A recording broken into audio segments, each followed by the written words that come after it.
Good morning students. आज के इस वीडियो में हम महाराणा सांगा के बारे में आगे अध्ययन करेंगे। इससे पूर्व वाले वीडियो में हमने महाराणा सांगा के प्रारंभिक जीवन, उनके मालवा के साथ संघर्ष, मालवा व गुजरात के साथ संघर्ष के बारे में अध्ययन किया था। और इस वीडियो में हम इब्राहिम लोदी के साथ संबंध और सांगा मुगल संबंध के बारे में अध्ययन करेंगे। सांगा व इब्राहिम लोदी। यूँ तो महाराणा सांगा ने अपने प्रसारवादी नीति के अनुरूप सिकंदर लोदी के काल में ही दिल्ली के अधीनस्थ प्रदेशों को अपने राज्य में मिलाना शुरू कर दिया था। 1513 ईस्वी में उसकी मृत्यु के बाद इब्राहिम लोदी जो दिल्ली का शासक बनता है, वह स्वयं भी विस्तारवादी नीति में विश्वास रखता था। तो दोनों ही शासकों में महत्वाकांक्षा उन्हें संघर्ष हेतु सामने सामने ले आई। सांगा ने गद्दी पर बैठते ही अजमेर पर अपना आधिपत्य स्थापित कर लिया था और करमचंद पवार की सेवाओं के बदले उसके नाम अजमेर का पट्टा लिख दिया था। जब इब्राहिम लोदी को यह ज्ञात हुआ कि सांगा ने शाही प्रदेश पर अधिकार लिया तो वह चुप न रह सका और ससैन्य मेवाड़ की ओर प्रस्थान किया। और इधर महाराणा सांगा को मालूम है कि इब्राहिम लोदी ससैन्य मेवाड़ पर आक्रमण करने आ रहा है, तो वह भी पीछे नहीं रहा और दोनों ही तरफ की सेनाओं ने हाड़ौती सीमा पर खातौली गांव के निकट युद्ध हुआ।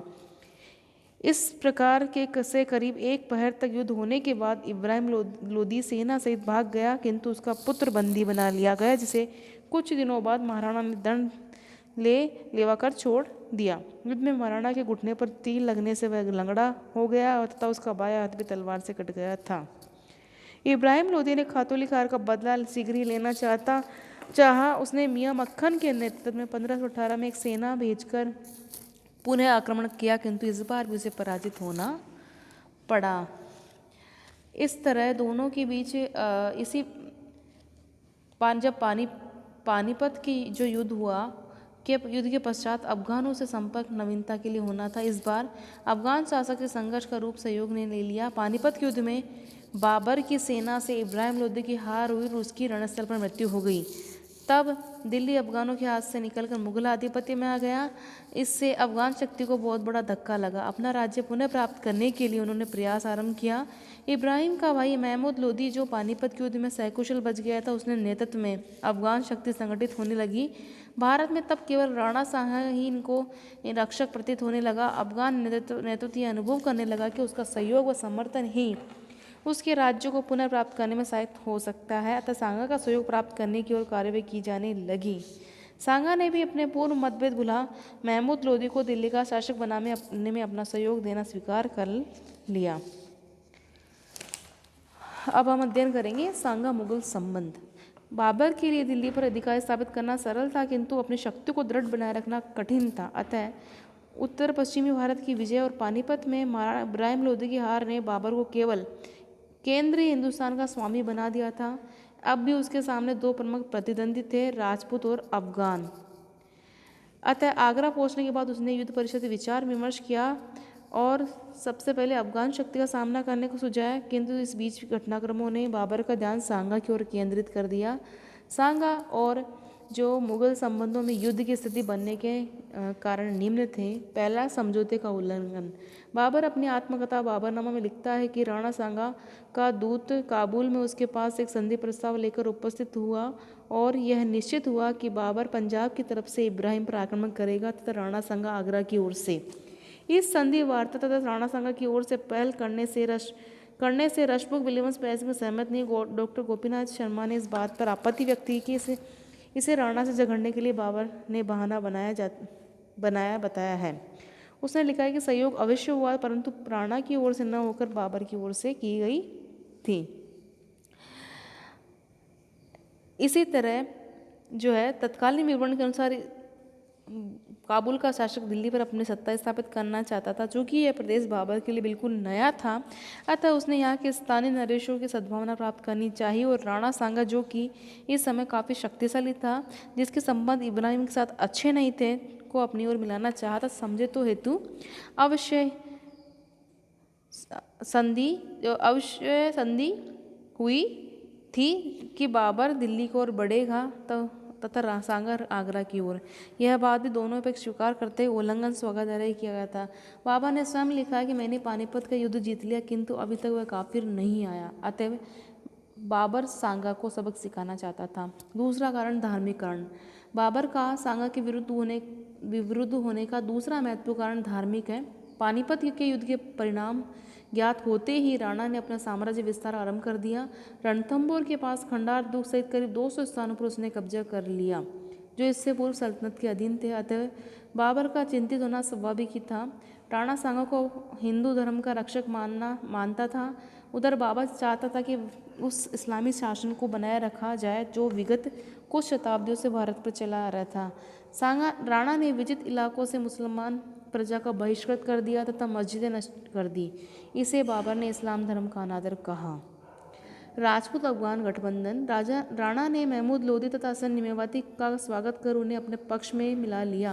निसंदेह अफगान राजपूत मैत्री बाबर के लिए अत्यधिक खतरनाक सिद्ध हो सकती थी, इसलिए बाबर की युद्ध परिषद ने पहले अफगानों से लड़ने का निश्चय किया।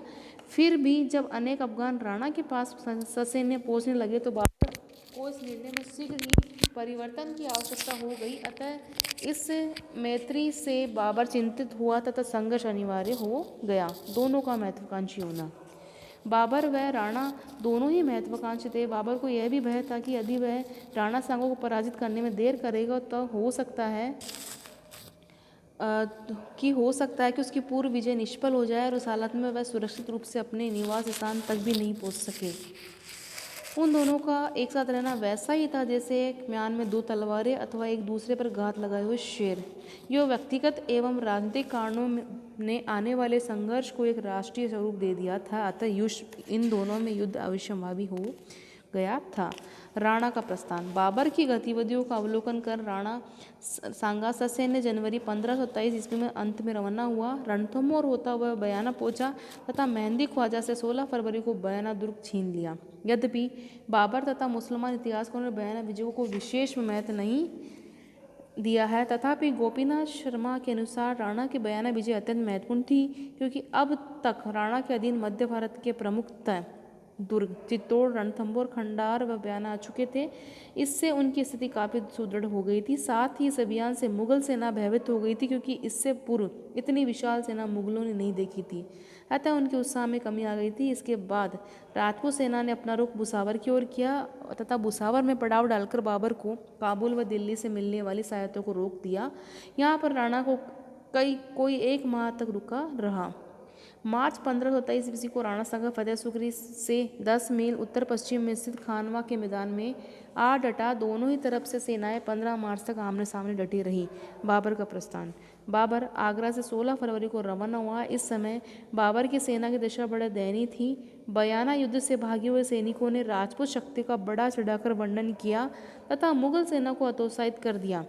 सभी कायरता की बातें करने लगे। स्वयं बाबर ने स्वीकार किया कि सेना निरुत्साहित थी तथा वजीर जिसे ठीक सलाह देनी चाहिए थी वह अमीर जिन्होंने राज्य संपत्ति का काफ़ी उपयोग किया था, वे भी उचित सलाह नहीं दे पा रहे थे। तभी शेख मोहम्मद शरीफ नामक ईरान के ज्योतिषी ने कहा कि विजय में संदेह की भविष्यवाणी ने स्थिति को और अधिक जटिल बना दिया था। बाबर चिंतित हो उठा, परंतु वह कठिन परिस्थितियों से विचलित होने वाला नहीं था। उसने अपने शराब पीने के सभी पात्र तुड़वा दिए और भविष्य में कभी भी शराब न पीने की कसम खाई। साथ ही उसने सेना के समक्ष एक कूटनीतिक ओजस्वी भाषण भी दिया, जिससे सेना में नवीन उत्साह का संचार हुआ और वे युद्ध करने के लिए उद्यत हो गए। युद्ध। राणा व सांगा के नेतृत्व में क्रमशः राजपूत व मुगल सेनाएं आमने सामने डटी रही। शनिवार मार्च 1527 ईस्वी को प्रातः 9:30 बजे विदर्शन युद्ध प्रारंभ हुआ। बाबर ने अपनी सेना की व्यूह रचना पानीपत के आधार पर ही की थी।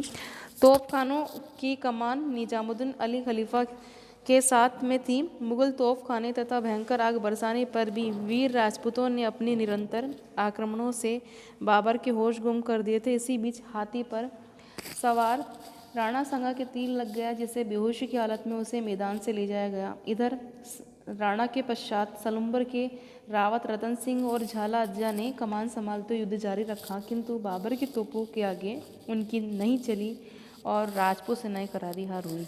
अब हम देखेंगे कि राणा की हार के क्या कारण रहे। आश्चर्य है कि सैनिक संख्या में अधिकता व सांगा जैसे योग्य व्यक्ति के नेतृत्व होते हुए भी राजपूत पराजित हुए, जिनके निम्नलिखित कारण थे। विश्वासघात। कर्नल टोल्ड व श्यामल दास ने राणा की हार का प्रमुख कारण सिलहद्दी तंवर का विश्वासघात माना है। जब युद्ध चल रहा था तब तंवर बाबर से मिल गया और उसने सांगा की सैनिक कमजोरी का ज्ञान करवाया, जिसका लाभ बाबर को मिला। दूसरा कारण दैवीय प्रभाव। हरविलास शारदा ने इस बार का कारण दैवीय माना। उसका कहना है कि युद्ध के समय सांगा की आंख में तीर लग जाने से वह सैन्य संचालन नहीं कर पाया। युद्ध क्षेत्र से उसके हटने के समाचार मिलते ही सेना में भगदड़ मच गई, यह हार का कारण बनी। तीसरा कारण सांगा की सेना में एकता का अभाव। सांगा की सेना में विविध वंशीय सैनिक थे जो अपनी अपनी मान्यता के अनुसार युद्ध में सम्मिलित हुए थे। उनका संबंध जितना राणा से नहीं था उतना अपने वंशीय नेता से था। ऐसी स्थिति में संपूर्ण सेना पर राणा का प्रभाव नाम मात्र का था। अपवित्र गठबंधन। विलियम ने अफगान राजपूत संगठन को अपवित्र गठबंधन की संज्ञा दी है तथा इसे राणा की हार का कारण माना है। उन्होंने बताया कि दोनों में जो उत्साह होना चाहिए था वह नहीं था। दोनों के उद्देश्य व आदर्श भिन्न थे, अतः दोनों वर्ग एक दूसरे को संदेह की दृष्टि से देखते हुए थे। युद्ध के समय इस प्रकार का आपसी संदेह हार के में बदल सकता था। राणा की निष्क्रियता। एल्फिंस्टन के अनुसार अगर राणा सांगा मुगलों की प्रथम घबराहट पर ही आगे बढ़ जाता तो उसकी विजय निश्चित थी। डॉक्टर ओझा ने राणा की पराजय का कारण युद्ध से पूर्व उसकी निष्क्रियता को बताया है। उनके विचार में राणा को बयाना विजय के बाद तुरंत खानवा पहुंच जाना चाहिए था। यह उसने पहली विजय के बाद एकदम युद्ध न करके बाबर को तैयारी करने का सुअवसर प्रदान कर दिया था। पैदल सेना की अधिकता। राजपूत सैनिक अधिकांश से पैदल दल के रूप में थे, जबकि मुगलों की सेना अधिकांश में घुड़सवारों की थी। द्रुत गति व पैतरेबाजी की चाल में पैदल और घुड़सवारों का कोई मुकाबला नहीं था। परिणाम स्वरूप राणा के पैदल सैनिक मुगल अश्वारोही के समय अधिक समय तक टिक नहीं सके और राजपूतों की हार हो गई। एक अन्य कारण बाबर का तोपखाना रहा। खानवा के युद्ध में आग उगलती हुई मुगल तोपों ने राजपूतों के प्रमुख नेता और मेवाड़ के महान प्रतापी शासक महाराणा सांगा की हार को सुनिश्चित कर दिया था। राजस्थानी योद्धाओं को पहली बार तोपों का सामना करना पड़ा था। बारूद के प्रयोग तोपों और बंदूकों की तुलना में तीर कमान भाले तलवारें बर्छी आदि निम्न कोटि के थे। उन्नत मुगल सैनिक पद्धति। राजपूतों और मुगलों की युद्ध पद्धति और मोर्चों की जमावट में बहुत अंतर था। मुगल रिजर्व तथा घुमाव पद्धति की प्रधानता देते थे और बारी बारी से इनका प्रयोग करते थे। साथ ही इनमें तोपों व घुड़सवारों की आक्रमण विधि में एक संतुलन था। राजपूत एक धक्के की विधि से शत्रु दल में भगदड़ पैदा कर सकते थे, परंतु उनके प्रत्याक्रमण का प्रत्युत्तर देने के लिए वह असमर्थ थे। जहां मुगल नेता व सेनापति सुरक्षित रहते हुए युद्ध का संचालन करते थे, वहां राजपूत नेता सज के साथ हाथी पर बैठकर स्वयं अपना शौर्य प्रदर्शित करता था, जिससे वह शीघ्र ही सभी वारों का शिकार बन जाता था। इन कारणों से महाराणा सांगा व राजपूती सेना खानवा के मैदान में बाबर से लड़ती हुई पराजित हुई। परिणाम। खानवा के युद्ध जो कोई 10 घंटे तक चला अविस्मरणीय युद्धों में से एक था। शायद ही कोई दूसरा ऐसा घमासान युद्ध हुआ जिसका निर्णय अंत समय तक तुला में लटका रहा। पानीपत के युद्ध का कार्य खानवा के युद्ध ने पूरा कर दिया। इसने राजपूतों के भारतीय राज्य के सपनों को भंग कर दिया। इसके निम्न परिणाम हुए। इस पराजय से राजपूतों का वह प्रताप जो कुंभा के समय में बहुत बड़ा और इस समय तक अपने शिखर पर पहुंच चुका था, एकदम कम हो गया, जिससे भारतवर्ष की राजनीतिक स्थिति में राजपूतों का वो उचित स्थान न रहा। राजपूतों की शायद ही कोई ऐसी शाखा हो जिसके राज परिवार से कोई न कोई प्रसिद्ध व्यक्ति इस युद्ध में काम न आया हो। मेवाड़ की प्रतिष्ठा और शक्ति के कारण राजपूतों का जो संगठन हुआ था वह टूट गया। इसके अलावा जो है राजपूत शक्ति नष्ट हो गई ऐसी बात नहीं है। हालांकि कह सकते हैं शेरशाह ने राजपूतों की वीरता से प्रभावित होकर अनायास ही कह दिया था कि एक मुट्ठी भर बाजरे के पीछे उसने हिंदुस्तान के साम्राज्य को खो दिया होगा। स्वयं बाबर ने भी माना कि राजपूत हारे हैं, किंतु उनकी शक्ति नष्ट नहीं हुई, इसलिए उसने खानवा युद्ध के बाद राजस्थान पर आक्रमण करने की कभी नहीं सोची। वास्तव में इस युद्ध से राजपूत शक्ति को पक्षाघात हो गया, जिससे वे कभी भी भविष्य में मुगलों के विरुद्ध संगठित न हो सके और न ही संगठन बनाकर अपना प्रभाव दिल्ली तक फैलाने का प्रयास कर सके। खानवा युद्ध के परिणाम स्वरूप बाबर की कठिनाइयों का अंत हो गया। उसे अपने पूर्व काफी घुमक्कड़ जीवन व्यतीत करना पड़ा था। काबुल से भारत आने पर भी उसे शांति नहीं मिली। राणा सांगा पर विजय प्राप्त करने के बाद बाबर व उसके सैनिकों को किसी प्रकार की चिंता न रही और तब उनके लिए आगे भारत विजय करना सुगम हो गया। इसके परिणाम स्वरूप भारत में मुगल साम्राज्य की स्थापना हुई, जो अगले 200 वर्ष तक बना रहा। इस दृष्टि से निर्णायक युद्ध ही था। सांगा की मृत्यु। राणा सांगा को खानवा के युद्ध स्थल से घायल अवस्था में बसवा नामक स्थान पर सुरक्षित पहुंचा दिया गया, जहां होश आया तो पुनः बाबर से युद्ध का कर पराजय का बदला लेने की अभिलाषा व्यक्त की, किंतु जब उसे वास्तविक स्थिति बताई गई तो उसे आक्रोश आया और वह प्रण ले लिया कि जब तक बाबर को पराजित न कर दूंगा तब तक चित्तौड़ नहीं लूटूंगा। वह रणथंभौर के दुर्ग में एकांतवास के लिए चले गए उन्होंने पगड़ी बांधना छोड़ दिया और मात्र एक चीरा लपेटे रहते थे। राणा ने बाबर से युद्ध करने के लिए अपने सामंत सरदारों को पत्र लिखे था। स्वयं भी ससैन्य इरिच पहुंच गया।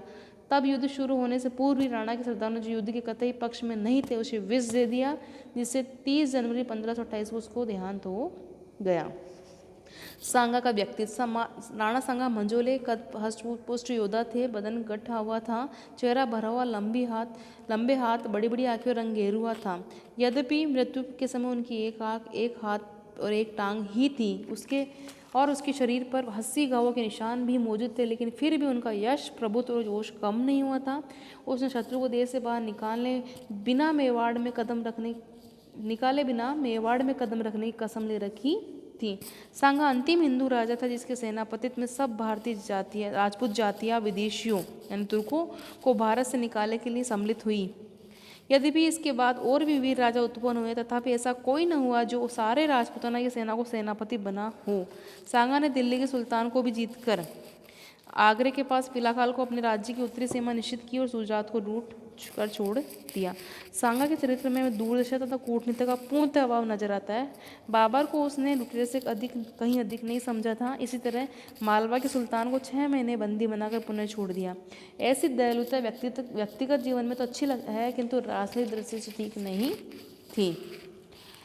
इस प्रकार उसने जीवन काल में मेवाड़ का तो विभाजन किया, साथ ही अपने पुत्रों में मनोमालिन्य भी उत्पन्न कर दिया। कर्मवती रणथंभौर से ही कुछ नहीं हुई, बल्कि मेवाड़ को विजय करना चाहती थी। उसने बाबर के पास अपने दूध भी भेजा और रणथंभौर भी देना स्वीकार कर लिया। स्पष्ट है कि प्रशासनिक मामलों में राणा निपुण नहीं थे। फिर भी राजस्थान में ऐतिहासिक दृष्टि से अब मारवाड़ जो सर्वाधिक शक्ति के रूप में उभर गया, और मेवाड़ के इतिहास में राणा सांगा का अपना अलग महत्व है। धन्यवाद।